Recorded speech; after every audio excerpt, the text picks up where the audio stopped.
सब लग लगी যাব ন এক লগ হৈ যাব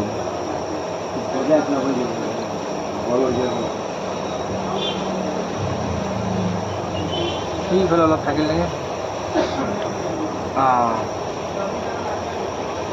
ওকে এইটো চাফাটো কেনে কৰিব এতিয়া এইটো ফাৰ্ষ্ট টাইম টৰ্নছ হ'ব